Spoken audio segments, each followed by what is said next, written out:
Cuando hablamos de la revisión de los actos administrativos, sacamos a colación esa posibilidad de que frente a esa presunción de legalidad, de que todo está hecho estupendamente por la Administración, pueda la misma Administración revisar de oficio esos actos o esas disposiciones que haya dictado, o también cabe la posibilidad de que nosotros los ciudadanos, al no estar conformes con lo que ha resuelto la Administración o observar en esas resoluciones aspectos que consideramos que no son ajustados a la norma, pues podamos interponer los correspondientes recursos en vía administrativa. Bien, pues ya hemos visto en otros vídeos lo relativo a la revisión por la propia Administración, mediante esa revisión de los actos nulos de pleno derecho o disposiciones administrativas nulas de pleno derecho, el artículo 106, o aquello a que hace referencia también con la declaración de lesividad del artículo 107 y otras circunstancias como la revocación o lo relativo a la rectificación de errores materiales, de hecho, etc. Bueno, pues vamos a entrar en cuestiones generales que están directamente relacionadas con los recursos administrativos. En un principio, todo lo concerniente a esta materia, pues tenemos que partir de esa idea, de que esa presunción de validez de los actos administrativos, pero que muchas veces vemos que no ocurre así. Y frente a esa situación, como he dicho, cabe esa otra posibilidad, esa doble posibilidad de la revisión de oficio o de o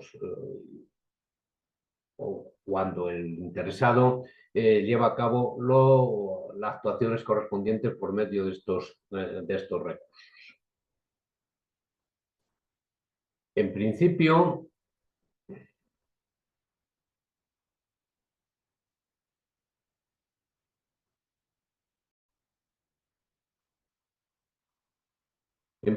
como decía entonces, estos recursos en vía administrativa hay unas disposiciones generales que se recogen en la Ley 39 y podemos preguntarle, existen dos clases de recursos administrativos, lo que llamamos recursos ordinarios, que son el recurso de alzada y el recurso de reposición, y un recurso extraordinario, que es el recurso de revisión para determinadas circunstancias.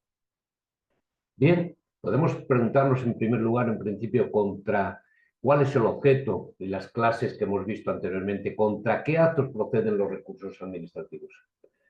En principio, contra las resoluciones. Solo las resoluciones son el acto que pone fin al procedimiento. Pero también cabe contra determinados actos de trámite, los llamados actos de trámite cualificados. Bueno, pues porque no nos permitan poder continuar el procedimiento, porque produzcan indefensión, etc. Si no se da una de esas circunstancias que se recogen en el artículo 112, no podrá interponerse un recurso administrativo. Bien, pues aparte de estas circunstancias que hace referencia a estos actos de trámite cualificados, cabe la posibilidad, sí, lógicamente, de oposición al resto de actos de trámite, pero solamente podrá hacerse cuando se haga contra la resolución que pone fin al procedimiento. También prevé la Ley 39 la posibilidad de sustituir el recurso de alzada y el de reposición por otros procedimientos de impugnación. Y contra las disposiciones de carácter general, un reglamento, la regla general es que no cabe recurso en vía administrativa, ¿de acuerdo?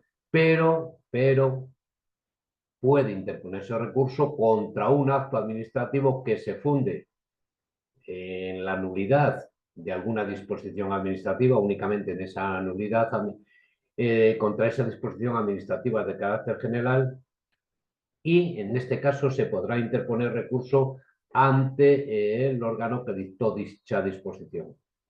Una sanción que se os impone por hacer botellón por ahí, y vosotros sabéis que durante la instrucción de la aprobación de esa ordenanza, resulta que se omitió un trámite que es esencial. Bueno, pues entonces, en ese caso se podría interponer el que se llama recurso per saltum, ¿de acuerdo? Bueno, en este caso, lo pongo aquí,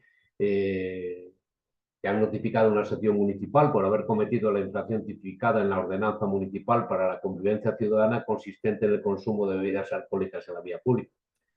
Y tú sabes que en la aprobación de la ordenanza, en la aprobación de las ordenanzas municipales, debe seguirse un procedimiento que consta de un trámite de información pública, entre otros. Sin embargo, no sabes que ese trámite no se llevó a cabo en relación con la aprobación de esa ordenanza.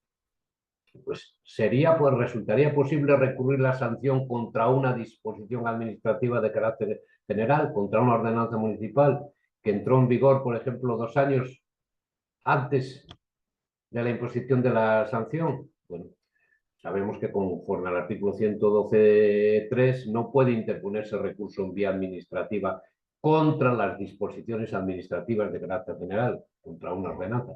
Pero, acto seguido, dice que los recursos contra un acto administrativo que se funden únicamente en la nulidad de alguna disposición administrativa de carácter general, podrá interponerse directamente ante el órgano que dictó dicha disposición. Bueno, el denominado recurso persal. ¿De acuerdo?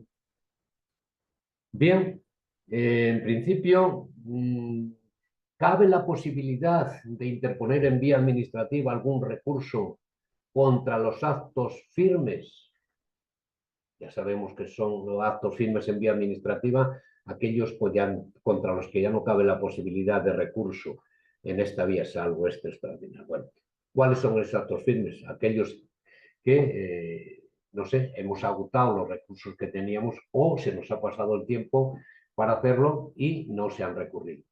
En estos casos, contra los actos firmes en vía administrativa, solo procederá el recurso extraordinario de revisión, cuando concurra alguna de las circunstancias que aparecen recogidas en el artículo 125, como por ejemplo, pues que al dictarlo se hubiera incurrido en error de hecho, o en que aparezcan documentos que muestren error en la resolución.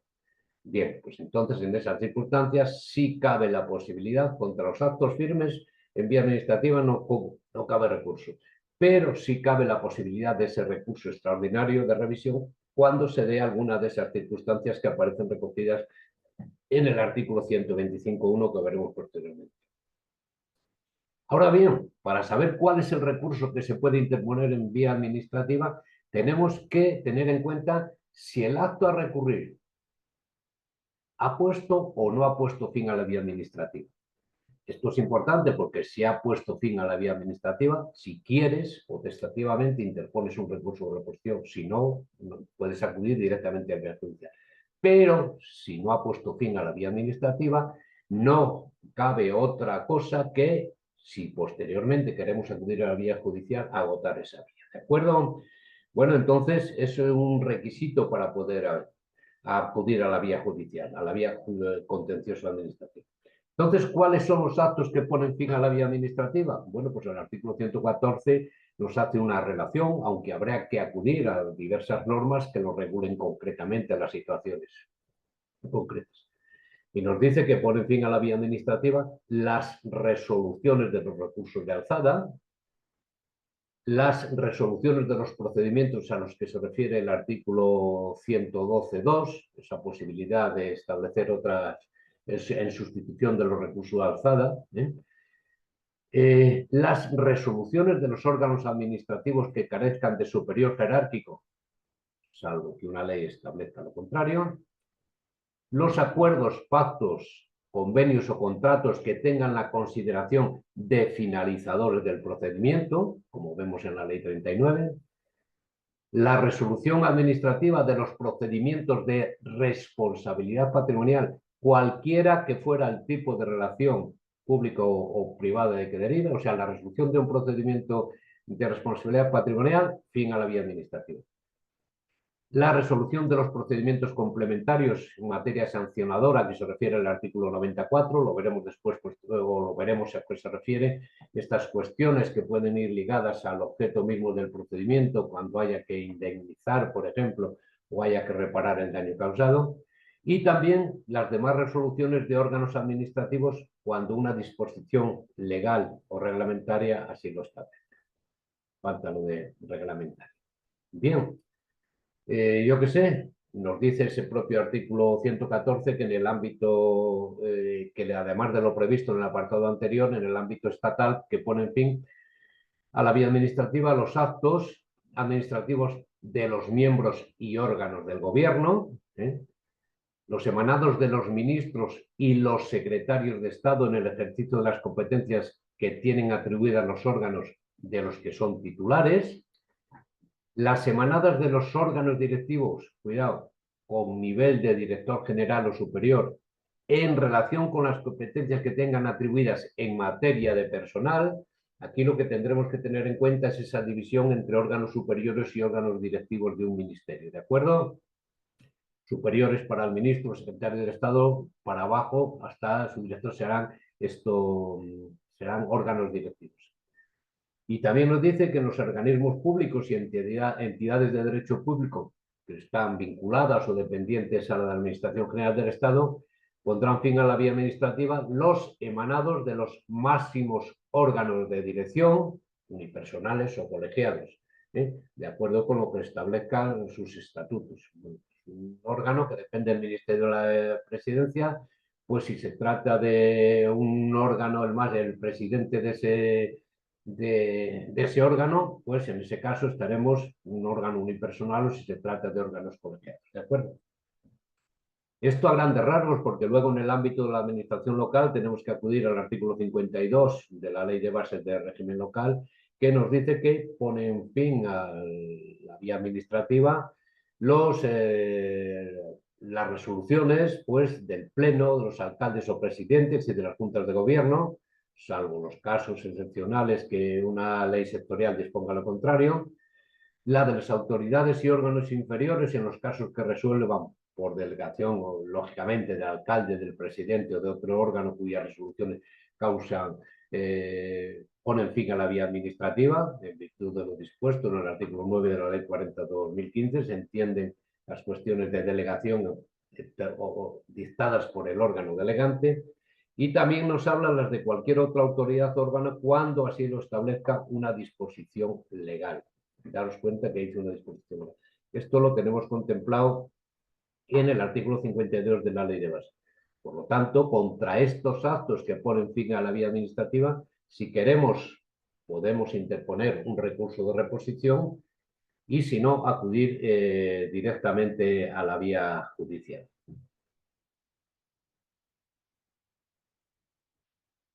Bien, visto todo esto, ya sabemos entonces que dependiendo de que ponga fin o no a la vía administrativa, podremos interponer un recurso u otro.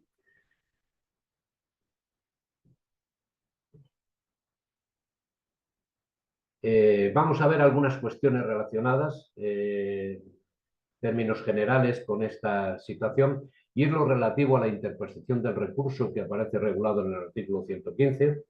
Y respecto a las formalidades de esa interposición, pues pocas cosas. Tendremos que identificarnos, decirnos quién somos, qué qué es lo que recurrimos, qué es lo que pedimos, cuál es el lugar, la fecha en que lo hacemos, ¿no? Bueno, lógicamente el órgano o la unidad administrativa a los que dirigimos, y si hay unas disposiciones específicas sobre una determinada materia que exigen alguna circunstancia concreta, alguna formalidad, pues tendremos que tener en cuenta. Y hay una cosa importante, que dice el artículo 115 que el error o la ausencia de calificación del recurso por parte del recurrente no será obstáculo para su tramitación siempre que se deduzca su verdadero carácter.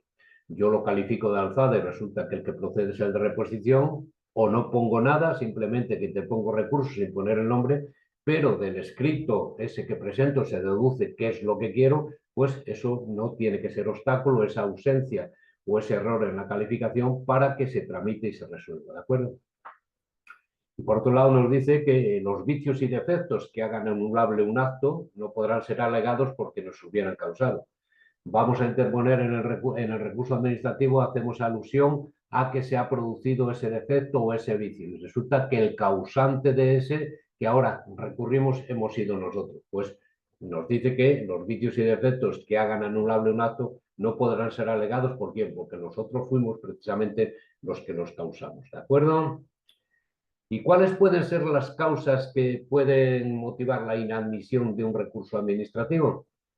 Bueno, pues en primer lugar se nos habla de que ser incompetente el órgano administrativo cuando el competente perteneciera a otra administración pública, a remitirse al órgano competente de acuerdo con lo bien establecido en la Ley 40/2015, en el artículo 14.1 de esa ley.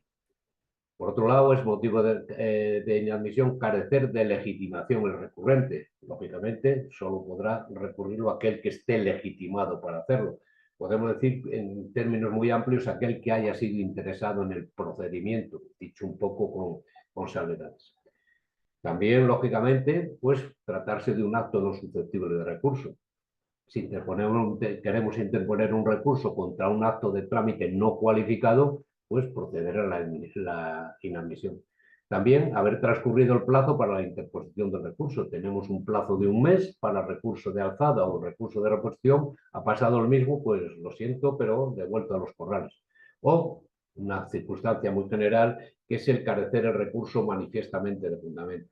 Bien, lo admitirán como tal, pero después dirá, pues no se entra a resolver porque concurre una de estas circunstancias. Bien, pues visto todo lo anterior,